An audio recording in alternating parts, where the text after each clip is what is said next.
क्या आपको पता है दुनिया का सबसे पावरफुल कॉन्करर जिसने सिर्फ 32 साल की उम्र में 3 कॉन्टिनेंट्स को फतेह कर लिया था और वो अपनी मौत के वक्त रो रहा था? बिल्कुल सही सुना आपने, अलेक्जेंडर द ग्रेट, जिसका नाम सुनते ही पूरी दुनिया कांप जाती थी, जिसने कभी वार नहीं हारी, जो 10 लाख स्क्वायर किलोमीटर पर राज करता था। वो अपने आखिरी पलों में खुद को एक फेलियर मान रहा था।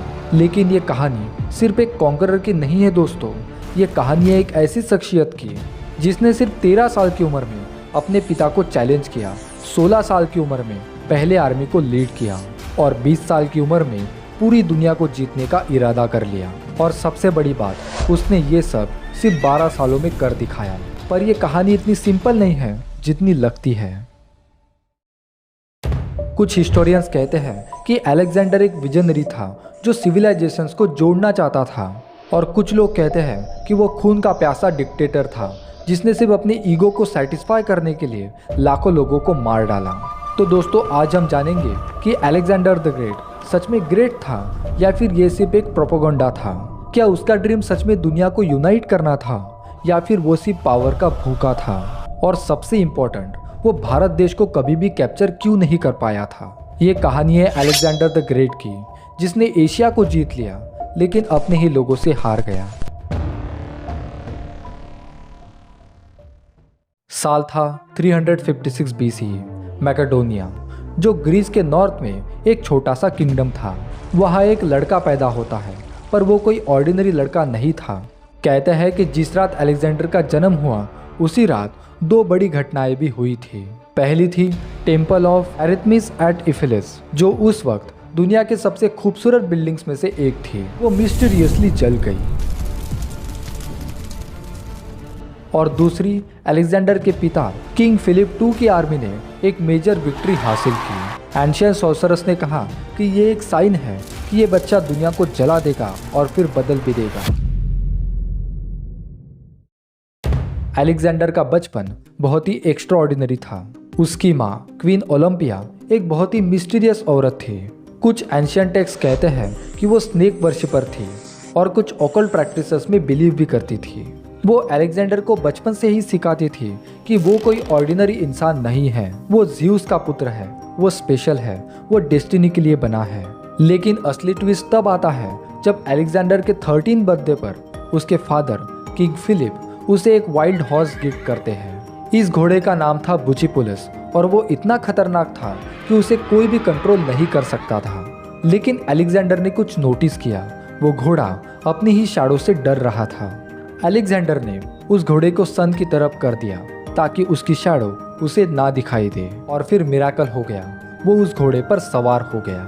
उस दिन फिलिप ने अपने बेटे को देखा और कहा, my son, you must find a kingdom worthy of you, for Macedonia is too small for you. फिर आता है उसका एजुकेशन फेज।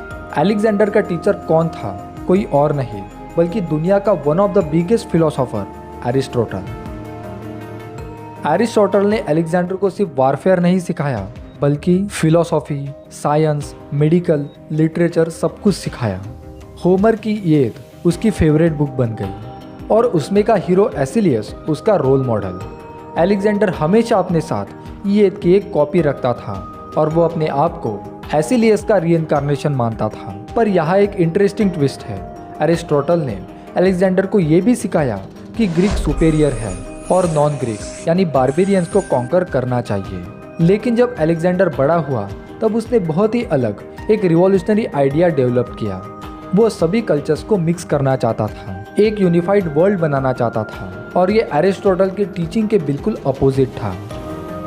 16 साल की उम्र में जब फिलिप एक वार पर गए थे तब उन्होंने अलेक्जेंडर को मैकेडोनिया का रीजेंट बना दिया। मतलब एक टीनेज बॉय अब पूरे किंगडम को हैंडल कर रहा था और उसने इसी एज में अपनी पहली आर्मी भी लीड की थी। उसने एक रेबेलियन को क्रश किया और एक सिटी फाउंड की जिसका नाम उसने अलेक्जेंड्रोपोलिस रखा। यहाँ से शुरू होता है उसका ऑब्सेशन कि हर जगह अपने नाम का स्टैम्प करना, नई सिटीज को फाउंड करना। हिस्ट्री में 20+ सिटीज ऐसी भी हैं जिन्हें अलेक्जेंडर ने बनाया और उन सभी का नाम अलेक्जेंड्रिया है। अब यहाँ से कहानी और भी डार्क होती है। फिलिप II, जो खुद एक ब्रिलियंट मिलिट्री स्ट्रेटेजिस्ट था, वो ग्रीस को यूनाइट करना चाहता था उसका ड्रीम था पर्शिया को कॉन्कर करना, जो उस वक्त दुनिया का सबसे पावरफुल एम्पायर था। पर फेथ को कुछ और ही मंजूर था। साल 336 BCE फिलिप की बेटी की शादी थी। बहुत बड़ा सेलिब्रेशन हो रहा था। पूरे किंगडम के इम्पोर्टेंट लोग वहाँ पर आए हुए थे। सभी खुशियाँ मना रहे थे। तभी अचानक फिलिप के अपने बॉडीगार्ड ने उसका मर्डर कर दिया। बॉडीगार्ड भागने की कोशिश करता है, लेकिन इमीडिएटली उसे भी मार दिया जाता है। अब यहाँ सबसे बड़ा क्वेश्चन ये आता है, क्या ये मर्डर एक्सीडेंटल था या फिर प्लान्ड? कुछ हिस्टोरियंस कहते हैं कि ये ओलंपियस और अलेक्जेंडर का प्लान था। क्यों? क्योंकि फिलिप ने एक नई शादी की थी और उससे उसे एक बेटा भी था। मतलब अलेक्जेंडर का थ्रोन क्लेम वीक हो रहा था। कोइंसिडेंस? शायद नहीं। फिलिप की डेथ के बाद 20 साल का अलेक्जेंडर तुरंत ही थ्रोन को क्लेम करता है।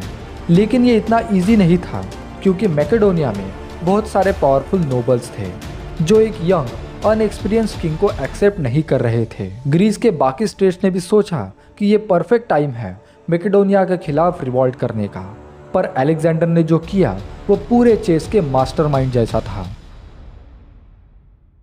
उसने सबसे पहले अपने राइवल्स को सिस्टमैटिकली एलिमिनेट कर दिया, कुछ को एग्जाइल कर दिया या कुछ को मार डाला। फिर उसने ग्रीस स्टेट्स को क्लियर मैसेज भेजा, कोऑपरेट करो या फिर फेस द कॉन्सिक्वेंसेस।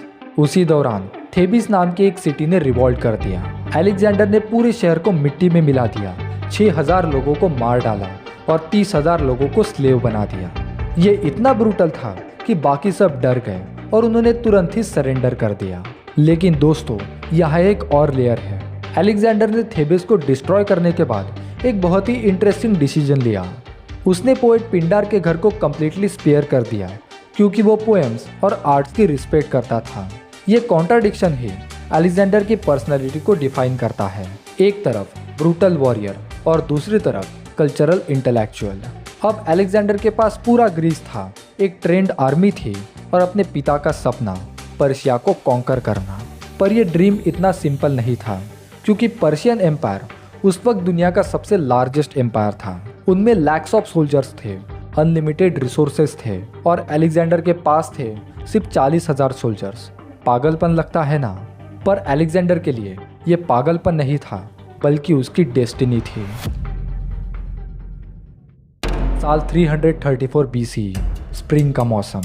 अलेक्जेंडर अपनी आर्मी को लेकर एशिया मिनोर यानी आज के तुर्की की तरफ निकल पड़ा। पहली मेजर बैटल हुई, battle of Granicus river. Persian army ने अलेक्जेंडर को ग्रैनियस रिवर पर रोक दिया। रिवर क्रॉस करना बहुत ही मुश्किल था, क्योंकि दूसरी साइड पर लाखों की संख्या में पर्शियन कैवलरी उनका वेट कर रही थी। कोई भी सेंसिबल जनरल रिवर को क्रॉस करने से पहले सोचता, वो तो सीधा घोड़े पर बैठकर रिवर में कूद पड़ा, पूरी आर्मी को लीड करते हुए। ये बैटल बहुत ही ब्रूटल थी। अलेक्जेंडर खुद ऑलमोस्ट मरने वाला था, जब एक पर्शियन सोल्जर ने उसके हेलमेट पर इतनी जोर से स्वॉर्ड मारी कि उसका हेलमेट क्रैक हो गया और उसके हेड में इंजुरीज भी हुई। पर उसके एक जनरल सियूथियस द ब्लैक ने पर्शियन कमांडर को मारकर उसे बचा लिया। ये डिटेल याद रखना दोस्तों, क्योंकि बाद में इसका एक ट्रैजिक ट्विस्ट आएगा। बैटल जीतने के बाद अलेक्जेंडर ने सबसे पहले क्या किया? उसने सबसे पहले ग्रीक सिटीज को लिबरेट किया जो पर्शियन कंट्रोल में थी। उसने प्रोपेगेंडा फैलाया कि वो लिबरेटर है, कॉन्करर नहीं। फिर उसने सभी ग्रीक सोल्जर्स को वापस घर भेज दिया, क्योंकि वो दिखाना चाहता था कि ग्रीस अभी सेफ है। पर यह सब डिप्लोमेसी और प्रोपेगेंडा था। रियल इंटेंशन तो आगे और कॉन्कर करना था। अब आता है हिस्ट्री का सबसे EPIC battle, Alexander versus Darius the three. Darius के पास 1 लाख प्लस सोल्जर्स थे, अनलिमिटेड रिसोर्सेज थे और सेंचुरीज पुराना एम्पायर था। अलेक्जेंडर के पास थे सिर्फ स्ट्रैटेजी, करेज और एक बहुत बड़ा ego. Battle of Issus, November 333 BCE। Darius ने अपनी मैसो आर्मी को एक नैरो कोस्टल प्लेन में पोजीशन किया। उसने सोचा कि ये स्ट्रैटेजी एडवांटेज होगा, पर यह एक्चुअली अलेक्जेंडर के फेवर में हो गया, क्योंकि पर्शियन आर्मी अपने लार्ज स्केल का इस्तेमाल नहीं कर पा रही थी। बैटल शुरू होते ही अलेक्जेंडर हमेशा की तरह सबसे आगे से अपनी आर्मी को लीड कर रहा है। वो डायरेक्टली डैरियस की तरफ चार्ज करता है। डैरियस के पास गोल्डन चैरियट है, क्राउन है, थाउजेंड्स ऑफ बॉडीगार्ड हैं, पर उसने जब देखा कि अलेक्जेंडर पर्सनली उसकी तरफ आ रहा है विद फुल फोर्स, तो उसने क्या किया, वो भाग गया। हाँ, दुनिया का मोस्ट पावरफुल रूलर अपनी फैमिली, अपनी आर्मी, सब कुछ छोड़कर भाग गया। ये बहुत ह्यूमिलिएटिंग था डैरियस के लिए। अलेक्जेंडर ने उसकी वाइफ, 2 डॉटर और उसकी माँ को कैप्चर कर लिया। अब यहाँ अलेक्जेंडर की एक और साइड देखने को मिलती है। उसने डैरियस की फैमिली के साथ बहुत ही रिस्पेक्टफुली बिहेव किया, उन्हें रॉयल ट्रीटमेंट दी। क्यों? क्योंकि वो चाहता था कि लोग उसे बार्बरिक इन्वेडर नहीं बल्कि एक कल्चरल रूलर समझे। डैरियस ने अलेक्जेंडर को एक मैसेज भेजा, पीस ट्रीटी का ऑफर। उसने हाफ ऑफ इस एम्पायर को देने का वादा किया, बहुत सारा गोल्ड और उसकी डॉटर के साथ मैरिज। अलेक्जेंडर के जनरल पैरामियोन ने कहा कि अगर मैं अलेक्जेंडर होता तो इस ऑफर को एक्सेप्ट कर लेता, और अलेक्जेंडर ने क्या जवाब दिया? उसने कहा कि अगर मैं पैरामियोन होता तो मैं भी इस ऑफर को एक्सेप्ट कर लेता, लेकिन मैं अलेक्जेंडर हूँ। अलेक्जेंडर सिर्फ हाफ एम्पायर नहीं चाहता था, उसे पूरा चाहिए था। और फिर अक्टूबर 331 बीसी में होता है बैटल ऑफ ग्यूगिमेला।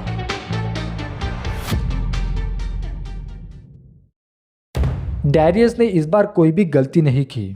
उसने इस बार एक परफेक्ट प्लेन बैटलफील्ड चूज की, जहां उसकी 1 लाख प्लस की आबादी वाली आर्मी वहां पर फुल फोर्स दिखा सके। उसने ब्लेड चैरियट्स भी डेवलप किए थे, पर अलेक्जेंडर की स्ट्रेटेजी कमाल की थी। उसने जानबूझकर अपने फॉर्मेशंस में गैप क्रिएट किए ताकि वो ब्लेड चैरियट्स हार्मलेसली पास हो जाए। फिर उसने एक ऑब्लिक फॉर्मेशन यूज की, यानी उसने राइट विंग को बहुत ज़्यादा पावरफुल बना दिया और उसकी लेफ्ट विंग को कंपैरेटिवली वीक बना दिया। डैरियस कंफ्यूज हो गया कि अलेक्जेंडर का मेन अटैक कहाँ से आएगा, और फिर अलेक्जेंडर ने वही किया जो वो बेस्ट करता है। अपनी इलाइट कंपेनियन कैवलरी के साथ उसने खुद ही लीड करते हुए उसके तरफ चार्ज कर दिया। पर्शियन लाइन्स में एक गैप क्रिएट हुई और अलेक्जेंडर ने उसी गैप में पेनिट्रेट कर दिया। डैरियस को फिर से लगा कि अलेक्जेंडर पर्सनली उसे मारने आ रहा है, और डैरियस फिर से भाग गया। इस डिफीट के बाद डैरियस मेंटली खत्म हो गया था। डैरियस के अपने नोबल्स ने उसका मर्डर कर दिया। जब अलेक्जेंडर को डैरियस की मरी हुई बॉडी मिली, तब ऐसा कहा जाता है कि अलेक्जेंडर सच में रोया था और उसने डैरियस को फुल रॉयल फ्यूनरल दी। क्यों? शायद उसमें रिस्पेक्ट था एक फेलो किंग के लिए, या ये भी एक प्रोपेगेंडा का हिस्सा था। अब अलेक्जेंडर अपने पीक पर था। उसने पर्शिया को कॉन्कर कर लिया था, इजिप्ट को भी उसने जीत लिया था, और जहां उसे पैरो बना दिया गया, उसने बेबीलियन भी जीत लिया था। पर उसका सपना अभी भी अधूरा था। एंशिएंट ग्रीस बिलीव करते थे कि इंडिया दुनिया के एज पर है, और अलेक्जेंडर उस एज तक दुनिया को कॉन्कर करना चाहता था। 326 BC अलेक्जेंडर अपनी आर्मी के साथ इंडिया के बॉर्डर्स को क्रॉस करता है। उसका पहला मेजर कॉन्फ्रंटेशन होता है किंग पोरस के साथ at the battle of Hydaspes river. ये बैटल बहुत इंटरेस्टिंग है क्योंकि यहाँ पर अलेक्जेंडर को एक वॉरियर मिला जो उसके बराबर है। पोरस की आर्मी में कुछ ऐसा था जिसे अलेक्जेंडर ने कभी भी फेस नहीं किया था, वार एलिफेंट्स। 200 प्लस मैसिव एलिफेंट्स जो टैंक्स की तरह चार्ज कर रहे थे। एलिफेंट्स को देखकर अलेक्जेंडर के हॉर्सेस डरने लगी, पर फिर से अलेक्जेंडर ने एक ब्रिलियंट स्ट्रेटेजी यूज की। उसने आर्चर्स को टारगेट दिया एलिफेंट्स को हैंडल करने का, और फिर घोड़ों की मदद से डायरेक्टली अटैक किया। बैटल ब्रूटल थी। ऐसा कहा जाता है कि हेडेपस रिवर का पानी खून से लाल हो गया था। इवेंचुअली अलेक्जेंडर जीत गया, पर कौन सी कीमत पर? उसका सबसे फेवरेट हॉर्स बुचिपेलस, जो उसके साथ 20 सालों से था, जिसने हर बैटल देखी थी, वो मर गया। अलेक्जेंडर ने उसके नाम पर एक सिटी बनाई, बुचीपाला। अब यहाँ एक ट्विस्ट आता है। जब पोरस को कंप्लीटली कैप्चर कर लिया गया था, तब अलेक्जेंडर ने उससे पूछा कि अब मैं तुम्हारे साथ कैसा बर्ताव करूं, और पोरस ने पूरे गर्व के साथ कहा कि ऐसा ही जैसा कोई किंग के साथ किया जाता है। अलेक्जेंडर इतना इम्प्रेस हो गया कि उसने ना ही पोरस को उसका किंगडम लौटा दिया, बल्कि और भी टेरिटरीज गिफ्ट में दे दी। ये डिसीजन अलेक्जेंडर की आर्मी को बिल्कुल भी समझ नहीं आया। उन्होंने सोचा कि हमने इतनी बड़ी बैटल क्यों लड़ी अगर किंगडम वापस ही देना था तो। पर अलेक्जेंडर का विजन अलग था। वो चाहता था लोकल रूलर को अपना एलाय बनाना, उनके साथ पार्टनरशिप करना, ना कि सिर्फ कॉन्कर करके चले जाना। लेकिन फिर ट्रेजेडी स्ट्राइक करती है। अलेक्जेंडर की आर्मी ने रिवॉल्ट कर दिया। हाँ, वो सोल्जर्स जो 11 सालों से उसके साथ थे, जो ग्रीस से लेकर इंडिया तक आए थे वो अब आगे जाने से मना कर रहे थे। वो थक गए थे, उन्हें घर जाना था, अपनी फैमिलीज को भी देखना था। ऐसा कहा जाता है कि वो 3 दिन तक अपने टेंट में अकेला बैठा रहा, फ्यूरियस और हार्ट ब्रोकन। इवेंचुअली उसने रियलिटी एक्सेप्ट की कि पूरी दुनिया को वो कॉन्कर नहीं कर सकता। इंडिया से वापसी का सफ़र बहुत ब्रूटल था दोस्तों। अलेक्जेंडर ने बहुत ही एक रिस्की रूट चूज़ किया, एक डेजर्ट जो आज की तारीख में बलूचिस्तान है। ये डिसीजन शायद उसकी सबसे बड़ी मिस्टेक थी। डेजर्ट की एक्सट्रीम हीट, पानी की कमी, खाने की कमी, जिससे हज़ारों सोल्जर मर गए। हिस्टोरियंस कहते हैं कि इस सफ़र में जितने लोगों की मौतें हुई वो सारी वॉर्स कंबाइन से ज़्यादा थी, पर असली ट्रेजेडी कुछ और ही थी। अलेक्जेंडर खुद चेंज हो रहा था। पावर, विक्ट्रीज और कांस्टेंट वार ने उसकी पर्सनैलिटी को डार्क कर दिया था। वो पैरानॉइड होने लगा था, ट्रस्ट इश्यूज डेवलप हो रहे थे। और फिर होता है एक इंसिडेंट जो अलेक्जेंडर के लाइफ का सबसे डार्केस्ट चैप्टर है। एक रात पार्टी हो रही थी। अलेक्जेंडर बहुत ही ज़्यादा ड्रिंक कर रहा था। उसका जनरल सैलिटियस द ब्लैक, याद है वही जनरल जिसने उसकी जान बचाई थी, वो भी कम्प्लीटली ड्रंक था और अलेक्जेंडर को क्रिटिसाइज कर रहा था।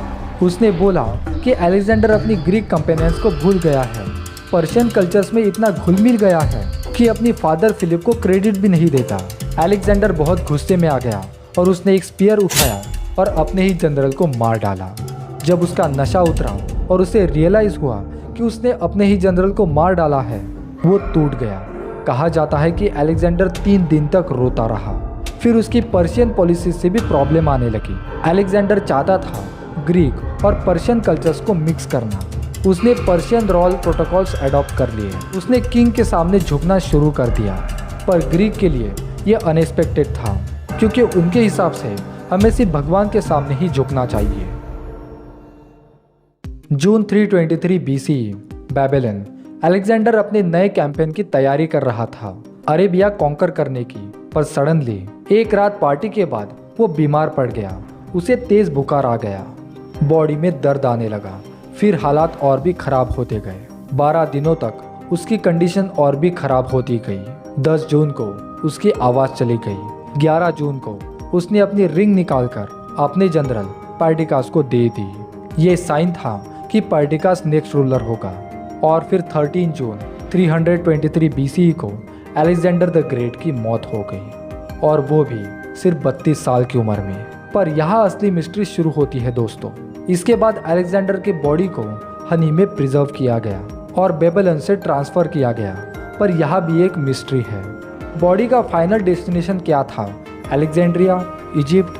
वहाँ उसकी टॉम मौजूद है, पर एक्चुअल बॉडी वो कभी भी नहीं मिली। कुछ कहते हैं कि वो डिफरेंट लोकेशन पर है।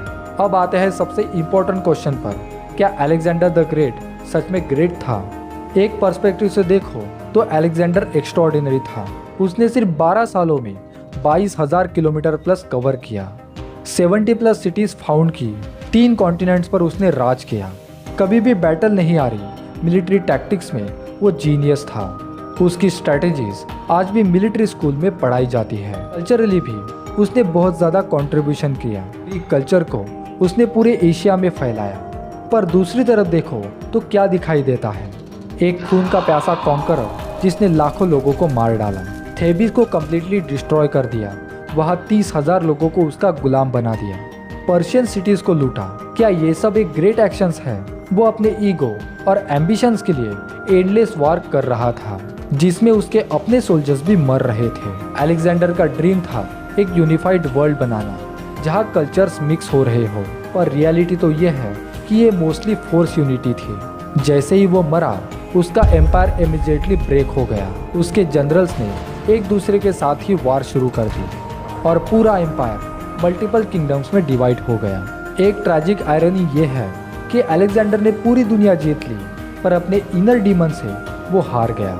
Drinking problem, paranoia, trust issues, violent outburst, ये सब साइंस थे कि वो अंदर से टूट रहा है। हिस्ट्री में अलेक्जेंडर को ग्रेट कहा गया क्योंकि विनर्स ही हिस्ट्री लिखते हैं। अगर पर्शियंस और इंडियन हिस्ट्री लिखते तो शायद अलेक्जेंडर को इन्वेडर या डिस्ट्रॉयर कहते। तो दोस्तों, आप क्या सोचते हो? कमेंट में ज़रूर बताना कि अलेक्जेंडर ग्रेट था या फिर एक कॉन्करर था। अगर आपको ये जर्नी पसंद आई हो तो इस वीडियो को लाइक करें, शेयर कीजिए और हमारे इस चैनल को सब्सक्राइब भी कर लीजिए। मिलते हैं नए वीडियो के साथ, तब तक के लिए थैंक यू।